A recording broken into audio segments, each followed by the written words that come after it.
اشرف غني امریکا څنګه په تیاره کې ساتلی و؟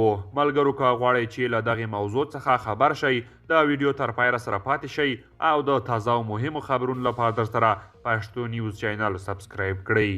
اشرف غني وایي امریکا له طالبانو سره په خبرو کې موږ په تیاره کې ساتلي وو. د افغانستان مخکنی ولسمشر اشرف غني وایي که د اګست پر 15 له هیواده نه وای وتلی نورې وینې به توی شوي وی. دی وایي د ده تر ټولو لویه تېروتنه دا وه چې پر نړیواله ټولنه یې باور وکړ. اشرف غني وایي زه په بشپړه توګه په تیاره کې ساتل شوی وم. موږ ته دا موقع بیخي نه وه راکړل شوې چې له هغوی طالبانو سره کینو. سفیر خلیلزاد به له هغوی سره ناستې کولې او له دې امریکایي موضوع جوړه شوې وه.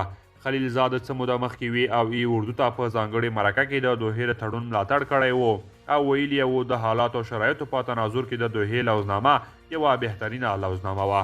خلیلزاد هم له افغانستانه د اشرف غني پر وتلو نیوکې کړې وې او ویلي یې و چې که هغه په هیواد کې پاتې شوی وی نو د افغانانو ترمنځ به د یوې لوزنامې لپاره یوه ښه چانس موجود وی. خلیلزاد په هغه مرکه کې پر اشرف غني د بین الافغاني مذاکراتو د ځنډولو تور هم پورې کړی و. پر اشرف غني له هیواده تر وتلو وروسته په هیواد کې دننه او بهر کلکې نیوکې شوې وې چې ګواکې ملک یې په حساسو حالاتو کې تنها پرېښو. خو اشرف غني له هیواده د وتلو د بیړنۍ پرېکړې یو ځل بیا دفاع وکړه او وایي که لږ هم نور پاتې شوی وی دی او د حکومت ورسره کسان به ټول وژل شوي وی. اشرف غني وایي په همغه سحر د هیڅ دا فکر نه کاوه چې نن به وطن پرېږدي. وایي ډاکټر محب او د پی پی اس د ولسمشر ساتونکي ځواک مشر ورغلل او ده ته یې وویل چې ساتونکي ځواک یې پی پی اس سقوط کړی او نور دا وړتیا نه لري چې د ده ساتنه وکړي.